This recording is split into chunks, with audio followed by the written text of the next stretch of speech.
하나님의 말씀은 시편 80편 1절에서 7절, 17절에서 19절입니다. 시편 80편 아삽의 시, 제가 먼저 봉독을 하겠습니다. 요셉을 양떼같이 인도하시는 이스라엘의 목자여, 귀를 기울이소서. 그룹 사이에 좌정하신 이여, 빛을 비추소서. 에브라임과 베냐민과 므낫세 앞에서 주의 능력을 나타내사 우리를 구원하러 오소서. 3절 같이 읽습니다. 하나님이여, 우리를 돌이키시고 주의 얼굴빛을 비추사 우리가 구원을 얻게 하소서. 만군의 하나님 여호와여, 주의 백성의 기도에 대하여 어느 때까지 노하시리이까? 주께서 그들에게 눈물의 양식을 먹이시며 많은 눈물을 마시게 하셨나이다. 우리를 우리 이웃에게 다툼거리가 되게 하시니 우리 원수들이 서로 비웃나이다. 7절 같이 만군의 하나님이여, 우리를 회복하여 주시고 주의 얼굴의 광채를 비추사 우리가 구원을 얻게 하소서. 17절부터 19절 같이 봉독합니다. 주의 오른쪽에 있는 자, 곧 주를 위하여 힘있게 하신 인자에게 주의 손을 얹으소서. 그리하시면 우리가 주에게서 물러가지 아니하오리니 우리를 소생하게 하소서. 우리가 주의 이름을 부르리이다. 만군의 하나님 여호와여, 우리를 돌이켜 주시고 주의 얼굴의 광채를 우리에게 비추소서. 우리가 구원을 얻으리이다. 아멘. 마태복음 1장 22절에서 23절을 보면 이 모든 일이 일어난 것은 주께서 예언자를 통해 이르시기를, 23절 같이 봉독합니다. 보아라, 동정녀가 잉태하여 아들을 낳을 것이니 그의 이름을 임마누엘이라고 할 것이다 하신 말씀을 이루려고 하신 것이다. 임마누엘은 번역하면 하나님이 우리와 함께 계시다는 뜻이다. 아멘. 이것은 하나님의 말씀입니다. 하나님께 감사. 마태복음 1장의 내용은 아시는 대로 요셉에게 요셉이 가만히 끊고자 했을 때에 마리아가 잉태한 것 때문에 주님이 꿈에 나타나셔서 하신 말씀이죠. 자, 오늘 말씀의 제목은 주의 얼굴의 광채를 비추소서. 한번 같이 해봅시다. 주의 얼굴의 광채를 비추소서. 네, 시편 80편을 주로 해서 말씀을 나누겠습니다. 이 시편 80편 오늘 읽은 이 분량은 이 대림절 넷째 주일에 읽는 렉셔너리, 성구집이라고도 하고 성서 일과라고도 하는데 거기에 들어 있습니다.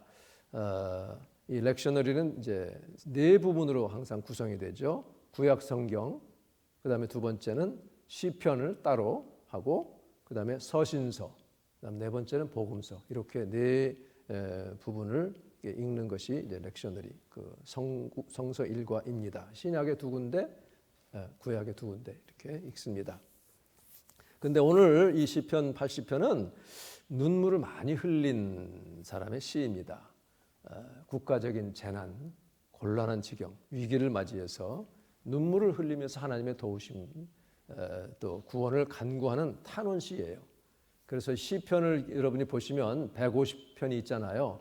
근데 제1권, 제2권 이렇게 나오는데 이게 제3권에 해당합니다. 73편부터 89편까지가 제3권인데 이 17개 그 제3권의 그 책을 보통 말하는 걸 다크 북이라고 해요. 그러니까 많은 고통 가운데 부르짖는 탄원하는 내용들이 많기 때문에 어두운 그런 책이다, 이렇게도 얘기를 하고 있습니다.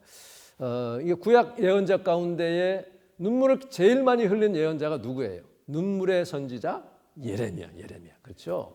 그 예레미야서와 예레미야 애가, 이게 참 눈물이 많은데 그 다음으로 많은 눈물이 나온 것이 바로 이 시편 80편이에요. 예수님이 오신 이 세상도 죄악과 슬픔이 많은 때 아니었습니까? 그런 세상에 예수님이 오셨어요. 로마 속국으로 나라 빼앗기고 세금으로 뜯기고, 또 뭐 거기에 또 그 같은 동족인데도 더 많은 것을 갈취해 가지고 부자가 되는 사람들, 그리고 거기에 저항하는 사람에게는 가차없이 군대를 동원해서 진압하는 억압과 착취가 항상 있었던 그런 곳이었습니다. 그러므로 그 이스라엘 백성들은 정말 메시아를 고대하고 있었어요. 근데 요 시편 80편 요 때에도 참 나라가 어려웠던 그런 때를 지금 노래를 하고 있어요. 우리가 이 크리스마스 찬양 중에 보면 112장에 그 맑고 환한 밤중에 한 천사 내려와 그 찬양 있잖아요. 그 2절인가에 보면 이 슬픔 많은 세상에 큰 위로 넘치고 그 내용이 있습니다. 이 슬픔 많은 세상에. 그 영어를 보면 above its sad and lowly plains, 슬프고 비천한 그런 평원 그 위에서 천사가 이제 날개짓하며 이렇게 내려다본다 그런 이제 내용이에요. 뭐 성경적으로 정확한 표현은 아니지만 상상력을 동원해서 이렇게 얘기하고 있어요. 그러니까 슬프고 참 백성들 전체가 참 슬프죠. 그리고 아주 비천한 특히 목동들 밤에 양지키고 있는 그 들판에 천사가 나타난 그 모습을 노래하고 있는 찬양 아닙니까? 그런데 그 이스라엘 백성들에게 그 당시 예수님이 오시기 직전 그 시대에 가장 어려웠던 게 무엇이에요? 이것은 하나님으로부터 아무 응답이 없는 거예요. 아무런 예언자가 나타나지 않고 있어요. 맨 마지막 구약시대 예언자가 말라키죠. 말라키. 그게 주전 430년에 끝납니다. 예언이 끝나고 그 다음부터는 깜깜한 암흑기입니다. 그 중간기라고 하잖아요. 신구약 중간기. 그러니 아무런 음성도 없는 그런 가운데 고통 중에 나라 빼앗기고 그렇게 어렵게 살고 있는 그 백성들이 한숨 가운데 항상 주님을 기다리고 있었어요. 그 심령이 지금 여기에 그대로 또 나타나고 있습니다. 그런데 그 말라키 선지자가 맨 마지막에 한 내용이 있잖아요. 예언한 그 내용을 보면 3장 1절에 보면 이런 내용이 있어요. 만군의 여호와가 이르노라. 만군의 여호와예요. 내가 내 사자를 보내리니 그가 내 앞에서 길을 준비할 것이요. 누구 얘기합니까? 세례 요한을 지금 예언하고 있어요. 준비할 것이요. 그 다음에는 훅 뛰어넘습니다. 너희가 구하는 바 주가 갑자기 그의 성전에 임하시리니 이것은 아직 우리에게도 이루어지지 않은 저 미래의 얘기, 종말 때의 예언입니다. 그러니까 주의 이 사자가 올 것을 예언하면서 동시에 저 종말 때까지 굉장한 그 시간의 그 스팬을 가지고 있습니다. 곧 너희가 사모하는 바 언약의 사자가 임하실 것이다. 이렇게 예언을 했습니다. 즉 세례 요한을 예언하고 그리고는 4장으로 넘어가면요. 또 얘기합니다. 4장 5절에 보면 보라 여호와의 크고 두려운 날이 이르기 전에 즉 종말의 때죠. 이르기 전에 내가 선지자 엘리야를 너희에게 보내리니 그 엘리야가 바로 예수님이 세례 요한이라고 확인해 주셨어요. 보내리니 즉 엘리야는 이 세례 요한은 엘리야의 심령과 능력으로 임할 것을 말씀하셨습니다. 그러면서 이렇게 그가 아버지의 마음을 아들에게로 아들의 마음을 아버지에게로 돌이킬 것이다. 돌이키지 아니하면 두렵건대 내가 와서 저주로 그 땅을 칠까 하노라. 이런 예언의 말씀을 했습니다. 그렇게 하고서는 400년이 지난 거예요. 430년이. 자, 그러니 지금 이 말라키 선지자는 그 당시에 예루살렘이 성전이 회파된 다음에 다시 돌아와서 성전을 다시 지었잖아요. 제2성전을 지었습니다. 짓고 나서는 사람들이 나태함에 빠졌어요. 이제 성전도 지어졌겠다. 포로도 끝났겠다. 아주 지금 무기력해지고 영적인 나태함에 빠진 그 사람들을 향해서 주님의 메시지 정신 차려라. 너네들 왜 이러고 있느냐 하면서 지금 한 것이 바로 말라키 예언입니다. 그러면서 장차 메시아 나라가 노래할 것을 확신 있게 선포한 것이 말라키의 예언이에요. 그런데 그리고 400여 년이 지나도록 그야말로 무풍지대예요. 깃털 하나 안 날리니 아무 소리도 안 들리니 지쳐가고 있었습니다. 그러니까 회당에서 이렇게 유대인들 랍비가 성경을 이제 읽잖아요. 안식일마다 성경 읽을 때. 그래도 메시아를 기다리는 그 심령들은 바로 이 시편 80편 읽을 때 눈물이 저절로 났을 거예요. 언제입니까? 주님 언제입니까? 그러면서 80편 4절에 보면 어느 만군의 하나님 여호와여 주의 백성의 기도에 대하여 어느 때까지 노하시리이까? 응답을 안 해주시니 하나님이 나에게 지금 노하고 계시구나. 나에게 지금 화가 나셨구나. 내 무엇이 못마땅하신가? 이런 그런 마음을 지금 막 토로하고 있어요. 눈물을 양식 삼아 먹이시고 또 그릇에 눈물을 막 펑펑 쏟게 받게 하셔가지고 그거를 물 삼아 마시게 하시니 그렇게 지금 눈물이 많은 지금 그런 시대를 지금 얘기하고 있습니다. 이웃 나라들은 우리를 두고 서로 다투고 비웃고 있습니다. 여러분, 한국이 지금 세계 10위권에 지금 들어가고 있는 강한 나라지만요, 정신 안 차리면 어떻게 떨어질지 몰라요. 지금 인구는 절벽이죠. 결혼들 안 하려고 하죠. 저 앞으로 20, 30년 지나면 인구가 절반으로 줄어든다고 하잖아요. 이거 큰 지금 위기입니다. 주변 나라들이 지금 이거 보고 있어요. 지금 한국이다 지금 그러고 있지만 이게 언제 가라앉을지 몰라요. 지금 이 반도체 이것도 지금 막 엄청나게 지금 마이너스가 되고 있고요. 엄청난 위기에 처해 있어요. 여러분에게 어떻게 들으실지 모르지만 하나님이 그래도 기회를 주시려고 이렇게 새로운 대통령을 주셨는데 이 기회를 잘 잡아야 되고 교회가 계속 기도해야 됩니다. 굉장한 위기 가운데 있어요. 이것을 우리가 알아야 됩니다. 자, 주변의 나라들이 볼 때, 저는 저것들 하나님을 믿는다는 백성이라지, 기도한대지, 어디 보자, 어떻게 하나 보자. 지금 이렇게 비웃고 있다는 것을 지금 시편 80편에 호소하고 있습니다. 우리나라도 저렇게 지금 막 한강의 기적을 일으켰지, 수십 년 내 이런 나라가 없었는데 장차 어떻게 될지 보자. 지금 그러고 있을지도 모르는 겁니다. 정말 답답하고 소망이 안 보이는 그런 상태. 나라뿐 아니라 우리 가정, 여러분 각자의 삶에도 그런 과정을 지날 때가 많습니다. 우리 인생 살기 쉽지가 않아요. 뭐 돈 많이 벌었다고 안심할 수 있나요? 그렇게 벌기라도 하면 그냥 그 다음에는 뭐 어떻게 하든 하겠는데, 여러분 국내외적인 상황들로 인해서 우리는 계속해서 어려움들이 계속 오고 있고, 전쟁 이런 것으로 인해서 물가는 올랐죠. 먹고 살기가 점점 피부로 와닿고 있습니다. 기상이변, 가뭄과 홍수, 캘리포니아 지금 가뭄이 장난이 아닙니다. 콜로라도 강이 메말랐어요. 미시시피 강도 메말랐습니다. 지금 이게 엄청나게 지금 어려움이 지금 닥쳐오고 있습니다. 이런 곤란한 상황 가운데 우리는 하늘로부터의 위로를 기다릴 수밖에 없습니다. 이 세상이 사실 뭐 살만하고 풍요롭고 여유로우면 누가 하나님 찾겠어요?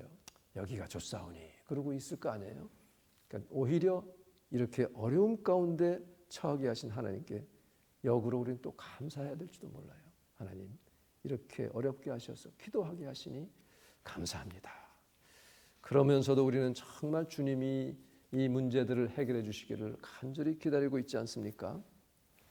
여기 1절에 보면 이스라엘의 목자여 하고 부릅니다. 자, 이 고대 근동 지역에서는 왕들을 가리켜서 목자라고 이렇게 많이 불렀어요. 백성들을 양처럼 돌보는 목자로 이렇게 생각을 했습니다. 이스라엘의 참 임금 되시는 하나님을 지금 부르고 있어요. 이스라엘의 목자요. 주는 여호와는 나의 목자시니 주여, 목자 되신 우리 주님 하면서 이렇게 부르고 있습니다. 그러면서 그룹 사이에 내 그 간절한 기도에 귀를 기울여 주셔서 그룹 사이에 좌정하신 이여 빛을 비추소서. 이 그룹은 그룹 천사죠. 하나님의 보호자를 호위하는 호위 천사들 아닙니까? 맨 처음 등장한 것이 창세기 3장에 신라권 아담과 하와를 에덴 동산에서 쫓아내시고는 그곳을 그룹 천사로 지키게 하시고 두루 도는 화염검으로 그 생명나무에 접근하지 못하게 막았잖아요. 나중에 보면 하나님이 모세에게 성막을 짓게 하시고 거기 법궤를 만들게 하십니다. 그 법궤 위를 덮는 두 그룹 천사를 날개와 날개가 서로 있게 이렇게 해서 그 법궤를 언약궤를 지키는 모습을 상징하게 나옵니다. 그 뒤에 이제 그룹 천사들이 쭉 나옵니다. 그 그룹 사이에 좌정하신 분이 우리 하나님의 보좌가 거기에 있습니다. 그것을 지금 얘기하면서 그 다음에 뭐라고 하냐면 빛을 비추소서, 빛을 비춰달라고, 여호와의 빛을 비춰달라고 주님께 기도합니다. 2절에 보면 에브라임과 베냐민과 므낫세 앞에서 세 지파인데, 에브라임은 북이스라엘을 대표하는 지파고 베냐민은 남유다의 리더격이고 그다음에 므낫세는 요단강 동쪽에서 있는 지파들을 대표하는 그런 지파들입니다. 그러면서 이스라엘 백성들이 광야에서 행진하다가 진을 칠 때 제일 먼저 에브라임, 므낫세, 베냐민 지파를 가까이 이렇게 법궤 가까이 모시게 했어요. 그래서 구름이 있다고 그러면 같이 다시 이제 일어나 가지고 행진합니다. 제사장들이 법궤를 지고 나갈 때 그 다음에 이제 따르는 지파들이 이 세 지파예요. 그렇게 지금 그런 그 앞에 나가시는 그 법궤는 하나님의 임재를 상징하는 거죠. 그 앞에서 주의 능력을 나타내서 우리를 구원하러 와달라고 그렇게 지금 간절히 기도를 하고 있습니다. 어느 때까지 노하시겠습니까? 눈물을 마시게 하셨습니다. 그러면서 그 다음에 보세요. 이제 이 사람 이 아삽이라고 하는 이분이 지금 하나님께 간절히 기도하는 것은 3번을 반복해서 탄원하고 있어요. 3번을 반복해서. 자, 보세요. 맨 먼저가 3절입니다. 하나님이여 우리를 돌이키시고 주의 얼굴빛을 비추사 우리가 구원을 얻게 하소서. 3가지. 첫 번째, 우리를 돌이켜달라고 합니다. 돌이켜달라고 하는 것은 turn us again to yourself. 주님께로 우리를 돌아가게 해달라는 거예요. 그것을 회복시켜달라고 그렇게 또 번역을 또 합니다. 그러니까 주님께 돌아간다는 건 회복된다는 것이죠.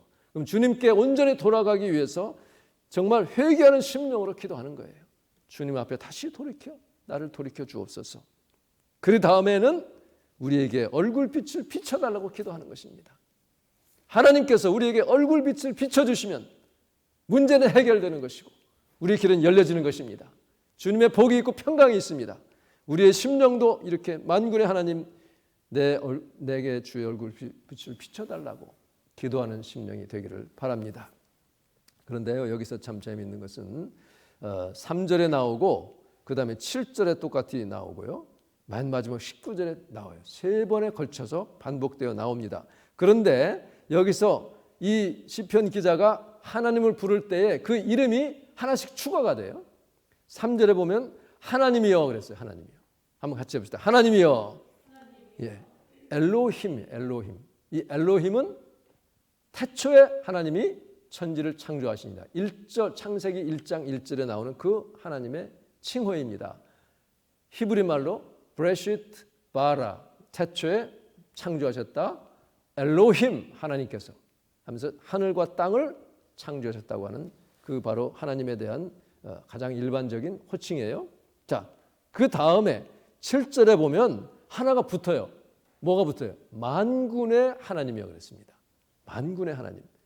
엘로힘 차바우트라는 거예요. 차바우트. 만군의 하나님. 그러니까 엘로헤이 이제 그 어미가 변화되죠. 엘로헤이 차바우트인데 이 차바라는 뜻은 army, 군대 혹은 전쟁이라는 뜻입니다. 그러니까 전쟁에 능하신 하나님, 만군의 하나님, 즉 하늘 군대의 하나님을 지금 부르고 있어요. 이 엘로힘 하나님, heaven's armies, 하늘 군대의 하나님을 부르고 있습니다. 그 말은 뭐예요? 이 원수의 모든 세력을 능히 물리칠 수 있는 하나님을 지금 부르고 있는 거예요. 여러분을 괴롭히고 여러분을 망하게 하려고 하고 믿음에서 떠나게 하려는 모든 원수의 세력을 물리칠 만군의 하나님께 기도하는 여러분 되시기를 바랍니다. 그 다음 3번째 19절에서는 하나가 더 붙어요. 만군의 하나님 여호와여 그랬습니다. 만군의 하나님 여호와여. 완전하게 지금 부르고 완전체로 부르는 것입니다. 야훼 엘로헤이 차바오트예요. 야훼 하나님. 지금 그 히브리 사람들은 원래 이 야훼의 이름을 함부로 못 부르기 때문에 4글자라만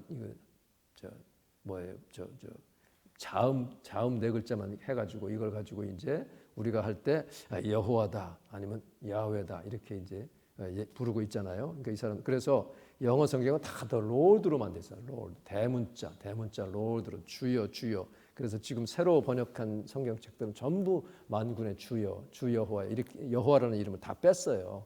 그런데 이 개역 성경에는 여호와 이름이 나옵니다. 저희들은 그 이름이 있는 게 더 좋아요. 어쨌든 간에 만군의 하나님 여호와, 야훼 엘로힘 차바오트. 이 만군의 하나님, 나의 하나님 여호와 하나님, 나를 구원해 주고 얼굴빛을 비춰달라고 지금 그렇게 간절한 심령을 표현하고 있습니다. 한 절 한 절 나아갈수록 하나님의 이름을 엘로힘에서 이 만군의 엘로힘 차바오트에서 그 다음에 야훼 엘로힘 차바오트로 이렇게 다양해지며 풍성해지며 강화되는 표현을 하고 있어요. 우리가 마음이 간절해지면 더 간절하게 주님께 매달리듯이 그렇게 지금 기도하고 있습니다. 3단계 우리를 돌이키시고 그 다음에 우리에게 얼굴빛을 비추어 주소서. 그리고 세 번째는 그래서 우리가 구원을 얻게 하소서. 이 어려운 형편에서 이 위기에서 우리를 구원하여 주옵소서. 이렇게 하나님께 기도하는 것입니다. 여기 핵심은 얼굴빛을 비추사 하는 거. 얼굴빛을 비추사. 주의 얼굴의 광채를 비추사. 이 쉬운 말 성경에는 주의 찬란한 얼굴빛을 비추사. 이 1987년에 그레이엄 캔드릭이라는 그 영국 찬양 사역자가 Shine, Jesus Shine 찬양을 지었잖아요. 참 이게 얼마나 많은 사람들이 불렀는지 모릅니다. 그 찬양에 보면 Fill this land with the Father's glory. 아버지의 영광으로 fill this land. 이 땅을 채우소서. 그런 찬양이에요.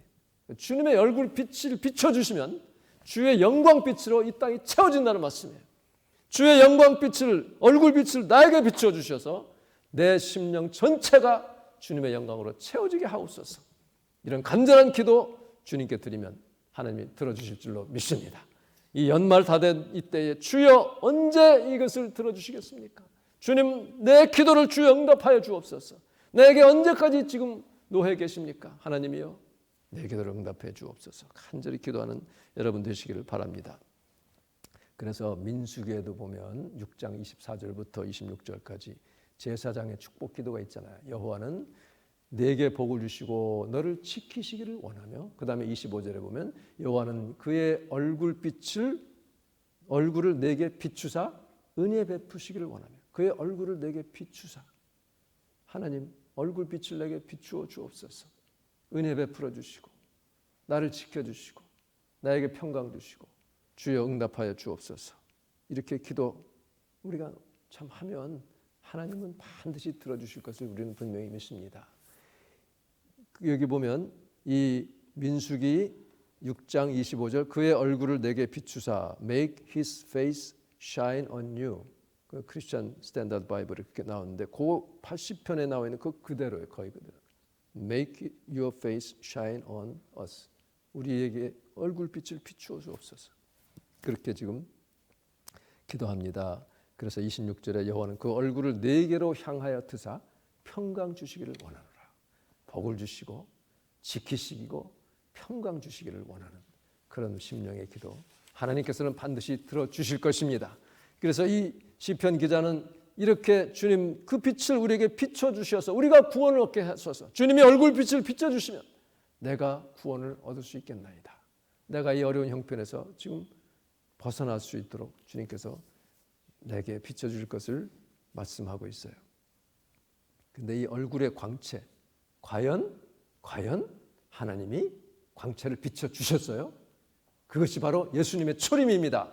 히브리서 1장에 보면 옛날에 하나님께서는 여러 예언자들을 통해서 여러 차례 여러 방법으로 조상들에게 말씀하셨지만 이 마지막 시대, 즉 예수님이 오신 때가 이제 마지막 시대예요.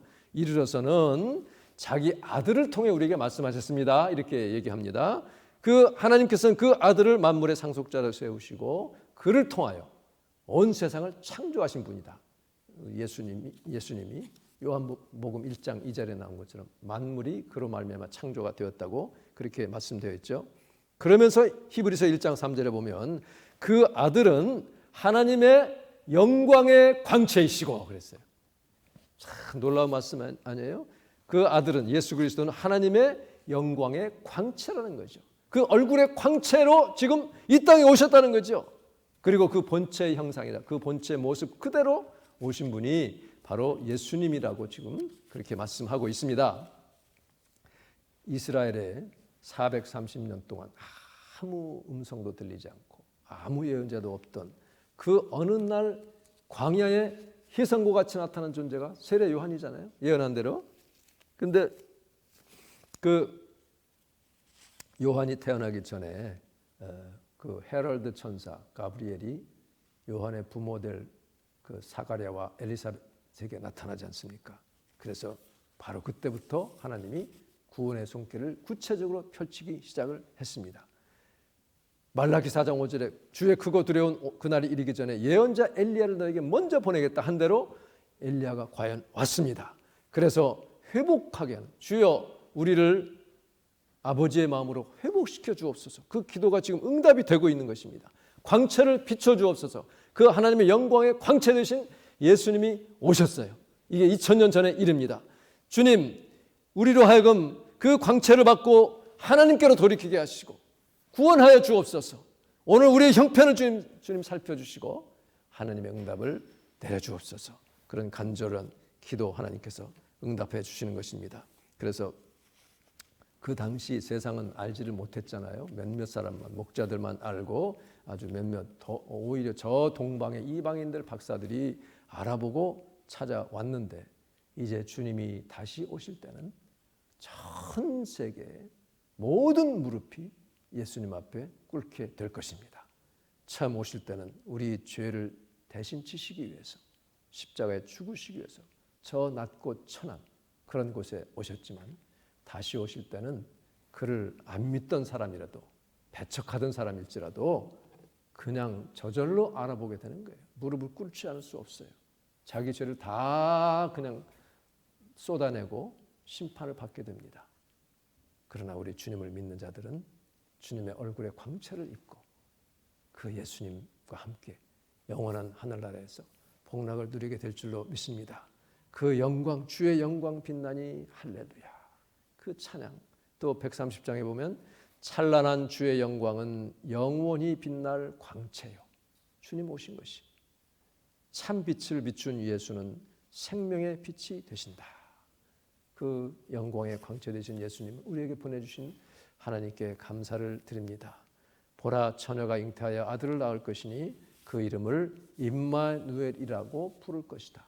그 광채 되신 예수님이 우리와 함께 하시는 하나님으로 오신 거예요. 하나님이 우리와 함께 계시다.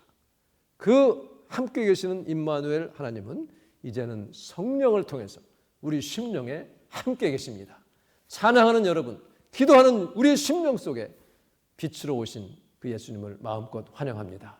여러분, 주님 오신 그날을 우리가 사모하면서 기뻐하면서 다시 오실 우리 주님을 간절히 참 주님께 기다리면서 아버지 하나님, 주의 그 밝은 광채를 내 심령에 비추어 주옵소서. 내가 주님을 사랑합니다. 주님 기다립니다. 이 땅에 그 빛을 받은 자로서 주의 빛을 바라는 자가 되기를 원합니다. 간절한 심령의 기도를 드리시기를 바랍니다.